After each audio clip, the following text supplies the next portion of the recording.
In this video, I will be showing you how the Keeper's ability cards work. At the beginning of the game, each player gets 7 ability cards in their hand. They also have 3 shared cards in the middle of the board that they both have access to if they have enough money to buy it. So let's say we're playing and I eventually get 10 strange matter. And I'm looking at my cards and I decide, I'm going to buy repel. So I buy repel. It costs me 5 strange matter that I have to put in the economy.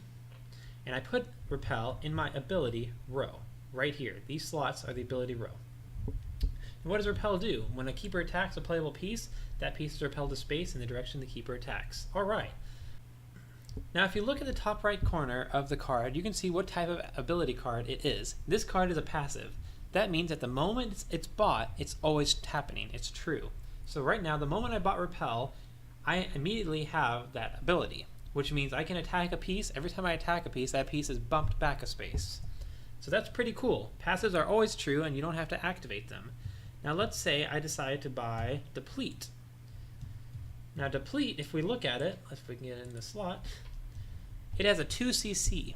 That means it has a 2 card cooldown. So I bought the card this turn and I spent 5 strange matter to do so.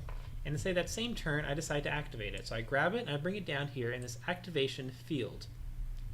In the ability activation field, I place it there, and the moment I activate it, it's true, it's happening. So the moment I do, it says the enemy returns 2 strange matter into the pot. So my opponent would immediately say, oh man, and if he had any money, he'd put it in the pot. Right now he doesn't. Now I can't use deplete again until I've used 2 other ability cards.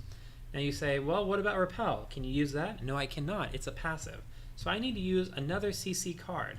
Oh, what do I have? So I would need to eventually buy invincible, and what else do I have here?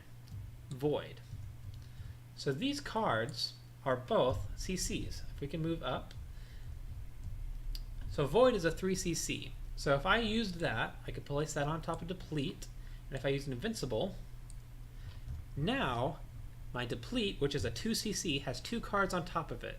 It is now available and comes back into my ability row. However, void is a 3 CC. It requires 3 cards to be on top of it. So even if I use deplete later in the game, void is not going to be available to me until I get another card on top. And I'm going to look at my cards and say, oh no, I have so many passes. Do I have any other CC? Oh great, I have snipe. Snipe is a 1 CC. So if I can buy that card, get it available to me, and then activate it, now look.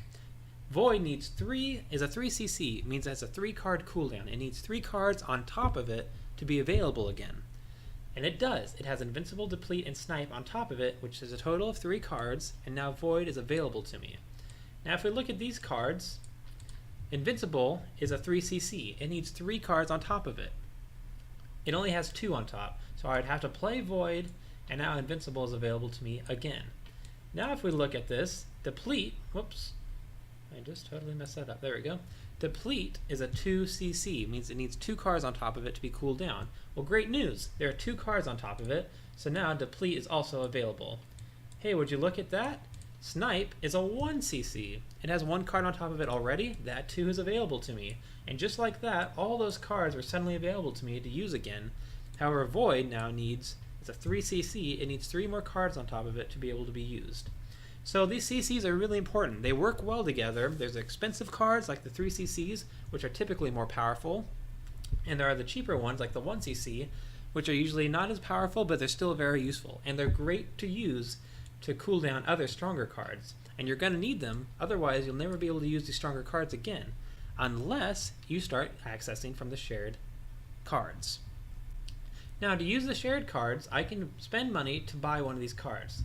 So let's say I had 5. So I'm going to spend 5, and what I have to do is switch out one of these cards with any of my other cards, even if they're being used on cooldown. So let's say I have all passives. For example, let's say I have too many passives, and passives do not work for cooldowns. They just sit up here. They do not work as a card cooldown. So let's say I haven't used these cards at all. Whoops.